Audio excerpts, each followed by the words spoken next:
Magandang araw mga ka-Wonder and welcome back sa ating YouTube channel. Ito ang Wonder Vlogcaster. Magandang umaga. Pag-usapan natin itong magandang balita. Para sa akin, magandang balita na rin. Pero sa iba, mukhang hindi ganun kagandang balita. Dahil ayon kay DPWH Secretary Vince Dizon, sabi niya, and I quote, sina Alcantara, Hernandez, etc. kasama na rin po sina Sara Diskaya. Linggo na lang ang binibilang dyan, sabi ni Dizon. Sa kulungan na sila magpapasko. Di ba masaya pakinggan dahil may makukulong.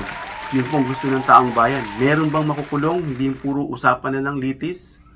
Meron. Ayon kay Dizon na hindi na nga bibilangin ang linggo. Pero mga ka-Wonder, how about yung mga proponents nito? Yung mga mas malalaki na nasa likod nito? Parang sila ba ay hindi makakasama na makukulong?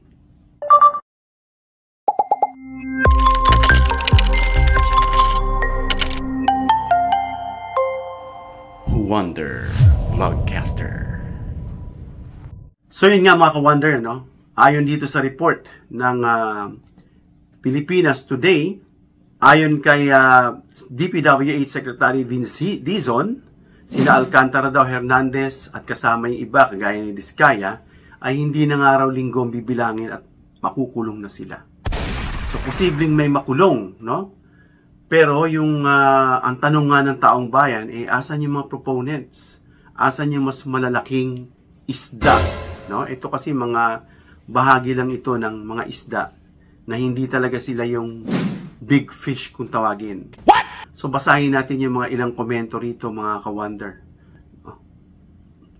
Sabi, yung mga mastermind na nasa Kongreso absuelto? Oh no! Okay, hindi lang nga actually Kongreso may Senado pa.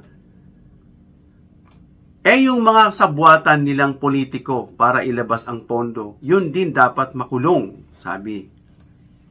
Kulang po yan. Sila yung mga mastermind. So, ibig sabihin, nasaan yung mga mastermind? So, push. Wag na para ngawa.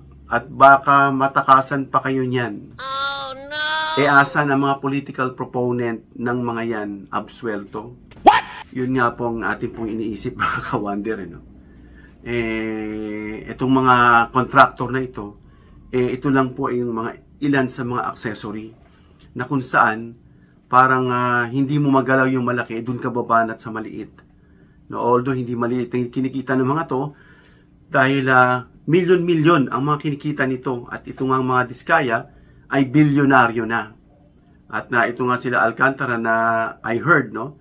Ayon kay Mami Pebbles na isa sa mga financer nung nakaraang mga rally-rally para patalsikin si PBBM. Kasi nga, pag napatalsik si PBBM at nakaupo si Sara, ayon kay Pebbles, lahat absuelto. Kaya, huwag niyo pong pangarapin kayong mga concern sa ating bansa na paupuin itong mga Duterte, itong si Sara. Kita niyo naman po sa kanyang attitude. Sabihin niya, siya pa rin daw hari ng impyerno. At yung mga lumalabas sa bibig niya, puro pagpatay. Puputulan niya raw galit na galit, may demonstration pa. Sasabihin naman ng mga tagapagtanggol, ay hindi ganun talaga yan, gesture niya. No? Ano sabi ng, anong kasabihan natin? Out from the abundance of the heart, the mouth speaks. Kung ano rin naman ng puso, yun ang labas ng dila. So, kung yan ang lagi na binanggit na isang tao, pagpatay, pagmumurad, dahas, lalo na yung dahas na kaya nga nakakulong si Duterte ngayon sa dahig dahil sa dahas, aantayin niyo pa ba na maghari ang dahas sa ating bansa? Baka sumpain na tayo ng Diyos niyan at tuluyan na tayong malubog at hindi makaahon.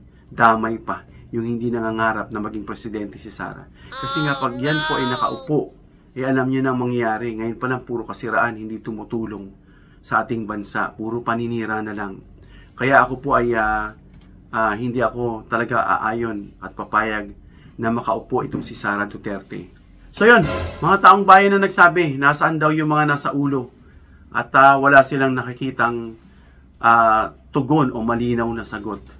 So ngayon naman mga ka-Wonder, alamin natin, no? Yung sinasabi ni Vince Dizon, kung ito ba ay may posibilidad, no?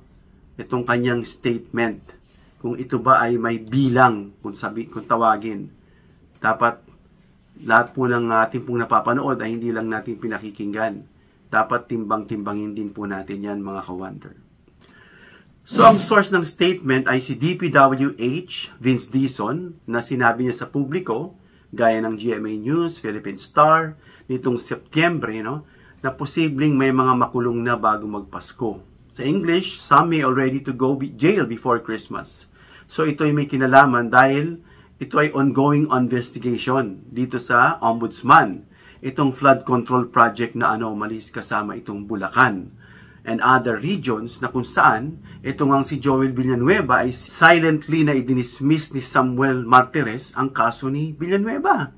Siya po ay na-dismiss yung kaso niya nitong 2019 na parang i-final noong 2017 pero yung kaso niya 2016. So 2019, yung case niya is discreetly dismissed.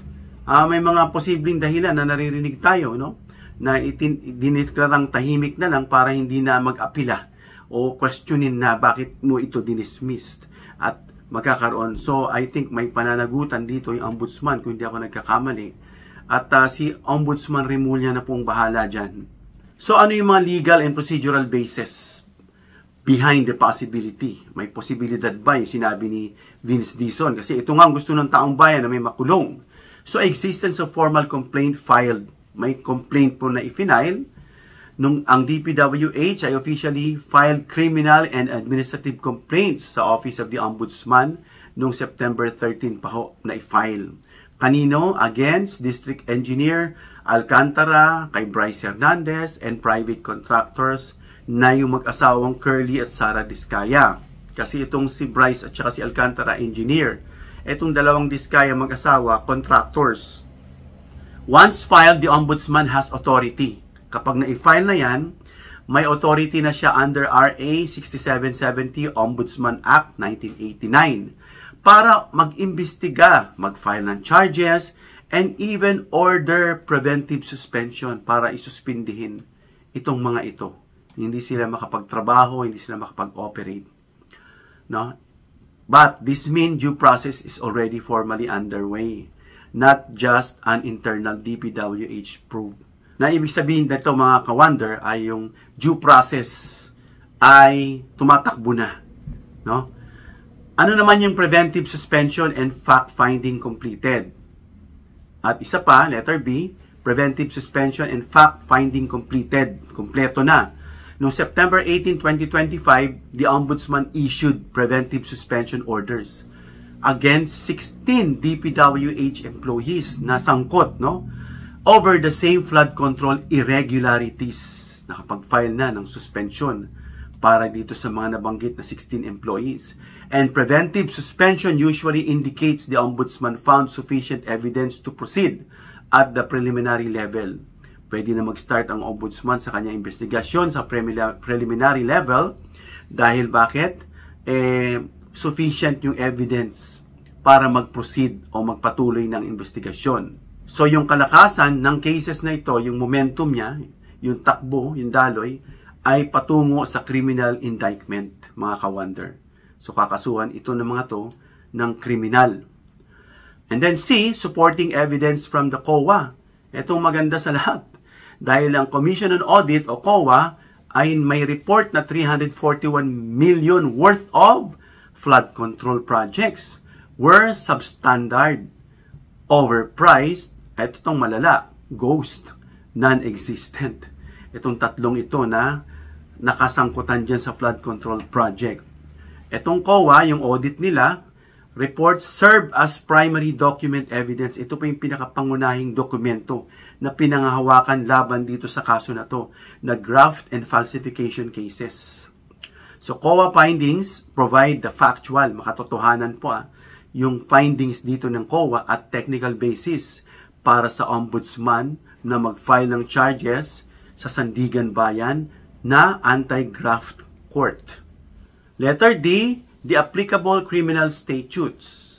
If sufficient evidence exists, kapag sapat daw po yung ebidensya, the respondents can be charged under law. RA 3019, Anti-Graft and Corrupt Practices.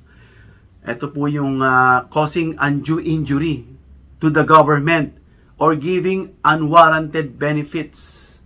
So, ang penalty niyan, 6 to 15 years of imprisonment.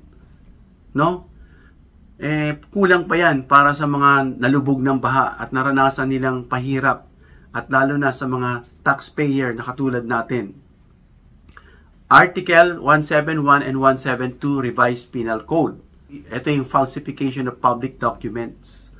Prison naman yan, 6 to 12 years.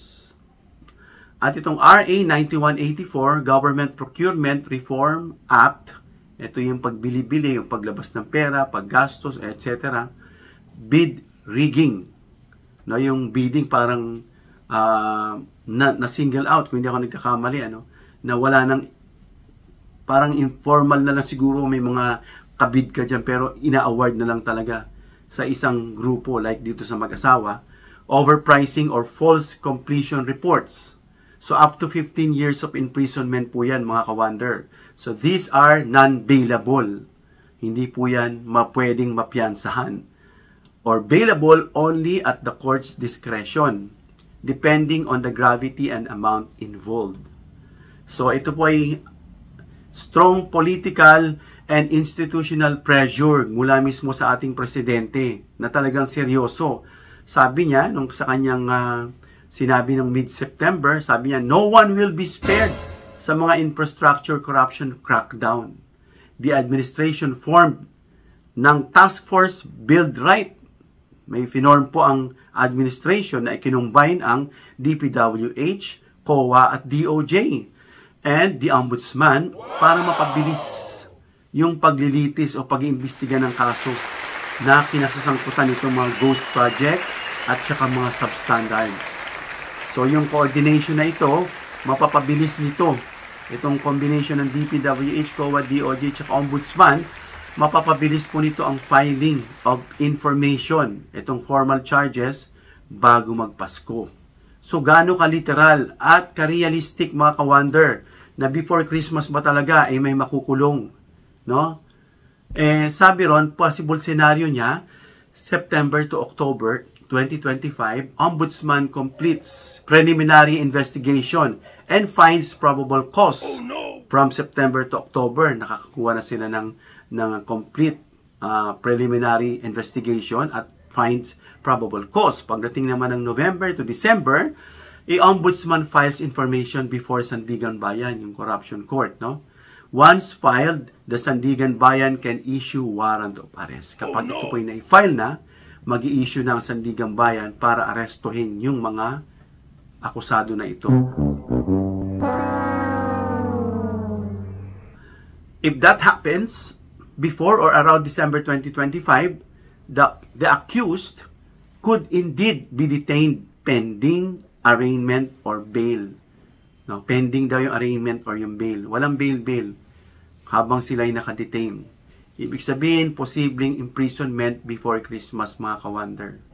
Pero may note dito, mga ka-wonder, makulong may mean detained upon issuance of warrant. Madidetain. Pero hindi pa sila talaga convicted. So, conviction after full trial ang mangyayari would take months or even years. But pre-trial detention could occur quickly. Etong pre-trial na pwede na silang ma-detain at wala pong bail. So, yun nga, mga ka-wonder, medyo good news na yan. Medyo magandang balita na ito. Pero mas maganda sana kung yung mga nasa likod nito masama sa kulungan at nang hindi na makaupo sa pwesto. Dapat baguhin talaga natin yung batas natin, mga ka-wonder. Kaya, pasalamat ako rito sa People's Initiative, itong People's Constitutional Commission, na kung saan kabilang tayo, mga ka-wonder, na nire-recarved sa 1987. And hopefully, pagkapasa nito sa Supreme Court, ma-interpret and then pass on dun sa Senate at magkaroon tayo ng bagong constitution. At higit sa lahat, sana yung constitution na ito is founded in the principle of the Word of God. Kasi kapag tayo po yung mag-reconstitutionalize at magsasuggest lang tayo ng ibang constitution dyan na hindi naman founded dun sa principle ng Biblia, para lang po tayo nagtatayo ng isang malaking palasyo sa buhangin na eventually malulubog. So hanggang dito lang tayo mga ka-wonder. Salamat sa inyong panonood.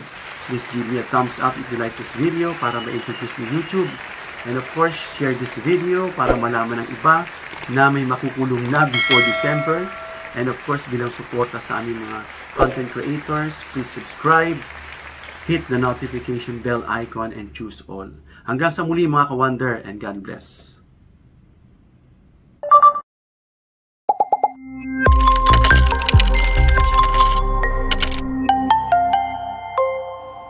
Wonder Vlogcaster.